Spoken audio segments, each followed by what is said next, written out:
Heyo everybody, Haku here with this week's live reaction or read through for Tower of God Urek Mazino, Chapter 49, Garam, and I just click on to bring up the chapter and all, I'm just thinking, the fuck do you mean, Garam?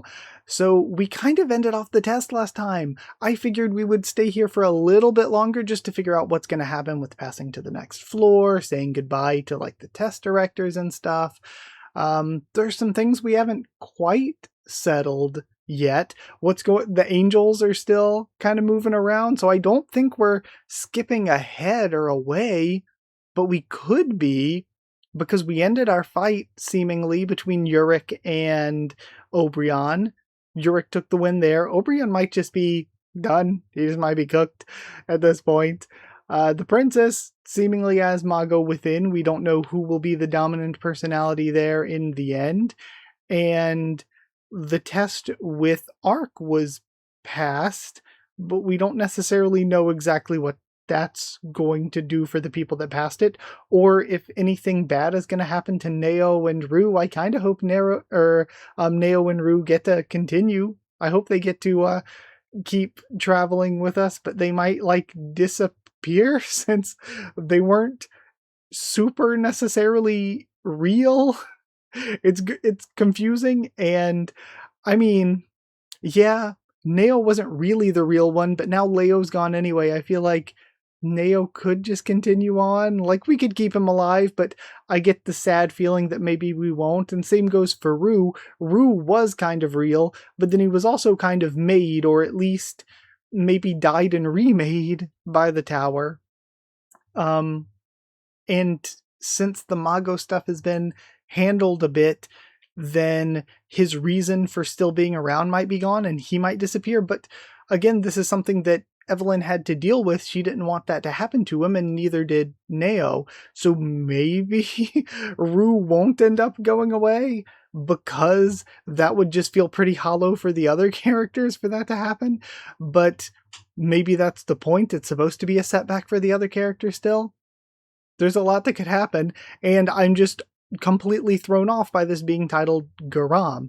I'm hoping Garam isn't the princess. I still think the coolest scenario that I can think of is if the princess is Uram, because that would add so much into the tragedy that befell Garam and everything, and it would make sense to see the princess the way she acts now. Oh, I'll take Mago Spirit. It would make more sense then with the Ghost of the 13 Months, where she's like, oh, I could ignite 2 of the 13 months. I can, like, she probably didn't know the Ghost of the 13 Months would happen, but even if she did, she'd be like, oh, I can take that. And then, spoiler alert, she couldn't take that. But it makes the stuff that happened there make even more sense.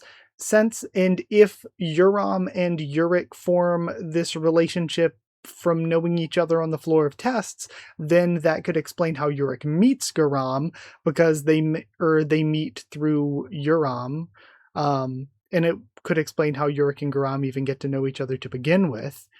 So we could have the explanation that this is Garam. She just changes appearances at some point for whatever reason, but I think that would be kind of dumb and silly. I'm not going to completely hate it, but I don't know. I will think it's very dumb and silly if this princess that's been here is Garam. I think that coolest scenario I can think of is if it's Uram. Second coolest scenario is if it's another princess that we've heard of from the lore, the blog post, but we haven't met yet. Third coolest scenario is if it's just a completely new princess. We've never heard of her at all, but in that case, why hide her name from us for so long? And then the second lamest scenario I can think of is if it's Garam, or somebody else we already know like that, because again, we already can see that she doesn't look like them, and even if it's like, oh, her appearance completely changed for some reason, that's lame, that's stupid, that's silly. That's the second lamest thing I can think of. The lamest thing I can think of is if she's Zen. That is going to be the dumbest writing, is if she's Zen, because she once again doesn't look a thing like N, but also we've had so much N and her story is so established, and to change it and throw this stuff into the mix would be so unnecessary when you could use this to elevate a new character or a different character from the lore. So really, that's kind of my thoughts on the situation. This title has me both very excited, but also extremely nervous for how Garam's going to come in at this point in the story. So we have episode 49, Garam. It's game over. Oh, or he's probably still alive since the gem is elsewhere. Okay, never mind. Obrion's cool. He's fine. Now I just need to deal with Mago. True, the gem body is the real him anyway. That light. And we have Edwan show up. Is your name Urek? Who are you? And how do you know my name? So you are Urek. I'm Kun Edwan, the head of one of the 3 most powerful families in this tower, though you may not be aware of this. If it is Mago you seek, I killed her. She did not fully disappear, though. What? You killed her? How? She was a formidable opponent. I don't know how it would have ended if she had had her full power. I don't know how you know that woman, but if you wish to seek revenge, this may be your perfect chance. I really want them to have some sort of conversation about the outside world, or one of them, like if Urek brings up the outside world, Edwan doesn't know what he's talking about, and then Urek, that leaves Urek being like, okay, is he from a different outside world, or was he so far in the past that he came into the tower that things are different, or does he have his memories messed with? I think that would add even more intrigue to Urek. Revenge? Why would I want revenge? She's my sworn enemy. Okay.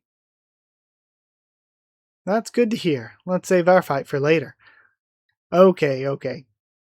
If you wish to seek revenge, this may be your perfect chance. I thought he was saying seek revenge on that woman, not seek revenge on him. Then, she's my sworn enemy. That's good to hear. Let's save our fight for later. But, I'm a bit tired, you see. I'll seek you out another time. And why would I want to fight you? Is that even a question? Because it'd be fun. And we have some lightning crackling around his earring. I sent a current through your piercing. Now I'll be able to track you. If you don't wish to fight me, just take it out. I'm going to sleep now. Go do whatever you need to do. Wow, he just does whatever he wants, doesn't he?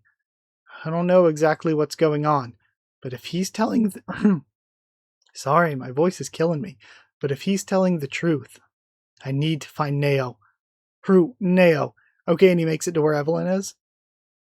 It worked, right? It worked? Okay, are they gone? Gone? We have a crying Evelyn and Dodo Queen. Evelyn? Why are you crying? And we have the hat. Rue? Don't tell me. According to Evelyn, Jean faded away shortly after the curse was lifted. Neo and Rue were next, but they just looked at each other, as if they knew what was coming. Evelyn tried to call out to Rue, but in that moment, he seemed at peace. She grabs onto him. Okay, so Rue and Neo might just be gone, like I said, because Neo was never real to begin with, and because Rue was just being kept around by the tower. But all of his other clothes went away, but the hat stays. Later I learned, the island had been cursed for a very long time. Long ago the castle was attacked by invaders and nearly fell, until a young woman appeared to defend it. Her name was Jeanne, and she claimed that a being called Ark had bestowed his power upon her. She emerged victorious in every battle and managed to save everyone. But when the war was over, the people began to grow suspicious. In the end, they branded her as a witch and burned her alive. When Ark discovered what had happened, he cursed them and banished them to another island, declaring that only those who passed a test would be allowed to live. A trial of greed that no human could overcome. In the end, no one was able to pass the test, and they became cursed spirits, doomed to wander the castle forever. Later generations wore shirts bearing the mark of the curse, seeking to remember both the curse and their ancestors' sins, and they visited the castle to pray. But as the years passed, the curse faded from memory, leaving behind only whispers of a supernatural being who could grant any wish. After discovering this island, so Ark is a supernatural being. Is Ark just a actual god in the tower, or is it a like God of Guardians type being where it's just something that was made by some mysterious force to run tests, like the original God of Guardians guy? After discovering the island, Oberon must have planned to use those rumors about wishes being granted to lure those people to the island and resurrect Mago. One day, as a boy was praying in the castle, the island began to move. In the sudden catastrophe, the boy received no help and ended up dying alone. That was when he came face to face with a truly supernatural being. I guess passing the test was always meant to be the end for Rue. Do you think that means his curse shouldn't have been lifted? You said he was at peace, right? Then it's okay. I'm sure Rue and Neo are happy. They're probably off on another adventure somewhere. But I'm not happy, says Evelyn. I don't want to go anywhere without Rue, that big dummy. Big dummy, big dummy. We have the yelling and echoing at the castle. Buck up. Look after her, Your Majesty. And we have Dodo Queen. I love her so much. She rushes over and hugs Evelyn. And we have the crying as we fade out away. At last, the final test came to an end. Evelyn and Dodo Queen are my favorite characters from the spinoff. All the surviving regulars passed, so Team Gogojung fully makes it. We have Team Gogojung, the Princess, Berber, Urek, and Rohan. But on one condition. We were told that if a single word of this got out, we would all be killed.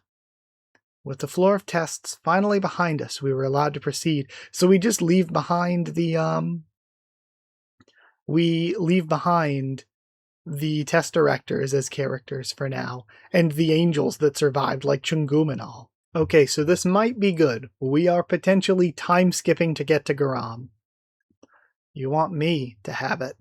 Yes, it pains me to say this, but of all of us, you're probably the most likely to make it to the top. Break the curse, and take Rue to the top of the tower. Please. And he's left with the hat. Well, since you asked so nicely. Sorry, I didn't mean to keep you waiting. Urek? Wait, that hat. Yeah, it's Rue's. We're all going to make it to the top, you hear me? He grabs onto Rohan. That sounds like a plan. Who knows? Maybe we'll even make it outside the tower. I don't know how much longer I'll be in here. We have Heidi and Asa waving them off. And how many more people I'll meet. But Neo and Rue, I'll never forget you two. I'll always carry you with me. And see, I am satisfied with this. As much as I like Neo and Rue, and as much as I think you could do more with their characters, I am satisfied with every arc or whatever climbing, which is always what I wanted for like main Tower of God. Every arc as we're climbing, we take some new characters along with us, we make some new allies, but we also have characters that, for one reason or another, whether they die, whether they don't pass, whatever happens, we have some characters that their arc is completed and we move on. Like Daniel from the Hell Train and everything. It's like, as cool as he was as a character, I love Daniel. He had a complete arc, and it's satisfying to just be like, okay, his arc is done and we can move on. So I love collecting allies that'll stick with us, but also leaving behind characters that won't. So Rohan might be sticking around, Evelyn might be sticking around, Berber might be sticking around. We don't know about Gogojung's team. We don't know about the princess, if they'll want to stay with Urek, who will or won't. But we're collecting a couple allies that'll continue, and then leaving other allies behind, for one reason or another. I'll always carry you with me. Then we have Urek Mazino, second floor, the floor of tests, test concluded. How big is this freaking forest? I thought the hard part was over once we got through the floor of tests. And we do see they're all still together. We're almost there. See? There it is. The residence for regulars. is on the 3rd floor. So this is our first time really seeing the 3rd floor. Whoa, this place is nice. Time to kick back and relax. Come on, let's check it out. Congratulations, you've passed the test. Please enjoy. Whoa, it says we can eat as much as we want. It looks like there are beds on the 2nd floor too. We can just relax until we're ready to move on. This is awesome. The food looks amazing. Urek walks off. Urek, don't you want any food? You guys enjoy. I'm gonna keep watch. The most dangerous time is when everyone's guard is down. That must be, we have a light pillar in the distance, our next test site. It's closer than I thought. What's she doing? We have the princess. Where are you off to?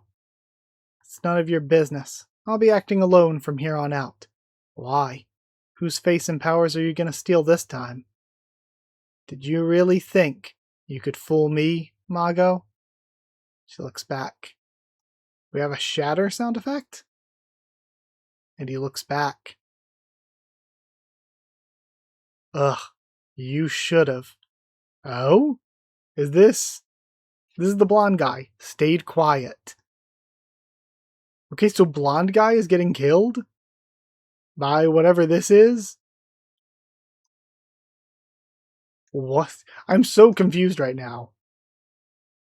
Muscular thing with like this weird stingray thing on its back. And if that's its head, a weird wonky head. And it kills the blonde guy. What was the blonde guy doing off on his own or whatever? I am Garam Zahard. As dictated by protocol, I am here to eliminate all regulars in your cohort. Okay, so this is where, thankfully, the princess we didn't know the name of isn't Garam. So she shows up, and they meet here on the 3rd floor, as well as the nameless Princess of Zahard. Okay, so she literally calls her nameless, so she doesn't have a name even. You're who? I am Garam Zahard, a princess of Zahard. Now clean the wax out of your ears. Phew, that one caught me off guard. I didn't expect Urek to adapt to Shinsu so quickly. What about Mago? She's awake, but still unstable. I'm going to need your help. Latour. Okay, so we have Latour, another of the ones who were once shining. I know you can defeat Urek. So now we're just on the 3rd floor. This is so random though. So Garam shows up to eliminate them, maybe because of the threat that's being posed by all of this irregular nonsense. She has the absolute doohickey on her. I like this design for her though. I do. And I wonder, does this mean, like, as protocol dictates or whatever, is she already a ranker at this point? I guess the end, like, this, hold on, this sets our timeline in a really weird place. Because the N incident, didn't that happen around the same time as the Garam incident? I thought that was around the same time, but maybe not, since Garam was able to sneak into where N was sealed. Maybe the Garam stuff didn't happen until afterward, but I thought it happened around the same time. But if that's the case, then if she is still, like, working as an official princess, that means... if she's still working as an official princess, then that means this is pre-Eurasia N? But Eurasia N was supposed to be like 4,000, 5,000 years ago. So maybe this is a very, very long time ago still. I mean, if we think that the flashback we saw with like Amazu, and if we think like the Amazu flashback with Enkidu and all of that, if that's like 10 to 20,000 years ago, then I guess this Urek spinoff being 4 or 5,000 years ago really is a lot more recent than that. So I guess it's fair, you know? It's a lot more recent than that, and this gives plenty of time because we don't know how long Evankel was the ruler of the second floor, but this gives plenty of time between whenever this happened and whenever Evankel takes over. So we know this couldn't have been too recent. Also, Yuri is probably like 500 some years old, and if the Phantaminum Castle incident hasn't happened yet, then this would have to be, you would think, maybe over 500 years ago. Or was it like 500 or 600 years ago that Yuri climbed? I don't know. Here I am overthinking this, and we don't even know if CU has thought, like, things have been so inconsistent with Tower of God, we don't even know how much CU is gonna change or whatever. But this is so random. This dude, you should have stayed quiet. This random weird dude killing the blonde guy. What is that all about? What even is that? That's so random. In this scene, like, we cut to that, so I thought that was connected, but then Garam shows up. It's like, it's portrayed so weird, like the cut from this to this is so weird. It's so odd. And what happened to, like, what happened to Chungum and the others, you know? Because Chungum was going around with the Mago princess, and it seems like Mago is in control of the princess right now. Maybe if the princess isn't already Yuram, are we going to change that Garam and Yuram were like actual sisters, and we're going to have Garam form a relationship with Urek and this princess here, and the princess will eventually become Yuram, and instead of being actual sisters, we're going to show how the relationship there even forms to add more into the tragedy? It's so weird, because I figured Urek would have met her after everything had already went down, because everything would have went down like so long ago. And it's weird for everything to have gone down with her becoming like this hidden princess and stuff after Urek has already met her or whatever. That just feels so weird. The timeline feels very odd. But then again, who, like, it's Tower of God at this point, who knows? So either way, excited to see where this goes from now, and I am very relieved that the unnamed princess isn't Garam. So we'll have to see. There's still a lot of things somewhat left undone. It wasn't the clean, I will be honest, it wasn't the cleanest end to the floor 2. I don't mind it. I don't dislike it, but it was not the cleanest ending. It was not the, after all the time we spent there, the most satisfying, well done ending. You could have, like, you could have done a lot more with Urek's relationship to Rue, and then Rue dying in some way where it's emotional and Urek gets the hat and everything, whereas it's way, way, way more low-key than I think most people probably expected. So we'll have to see where things go. Also, Blonde Guy's dead, but I guess Aru and Gogajung could stick around. And the dude kill it, like, I can't tell with that weird cut if the guy killing the blonde guy is like another weird Obrianish creature, if they're related to the ones who were once shining, or if it is somebody working with Garam, a teammate of Garam. It's a very odd situation, like maybe a Royal Enforcement Division member. We'll have to see. So either way, I guess we end here until next time. So thank you for watching. Thank you for being here. Like if you did like the video, comment down there to tell me what you thought of the chapter, my first thoughts and reaction. Subscribe for more Tower of God, much more on the channel. If you want to help support the channel by dropping a super thanks or sharing around, it's appreciated. If you want to help support the channel by becoming a member or patron, you get your name at the end of videos and get One Piece bingo early. Just hit join down below to become a member. Go to patreon.com/Haku of the Tubes, or a link will be in the description to become a patron. Thank you so much to people who are members and patrons already. Thank you to chosen regulars Evan Hawley and Bertie Wooster, Magical Girls, Dee Van and Maru, Tiverton Student, David Langstaff, Slayer Candidates, SG and Stan Cedar, and Pure Element Pate Ardial. Thank you all so much for your support. Thank you for watching, and I'll see you all next time.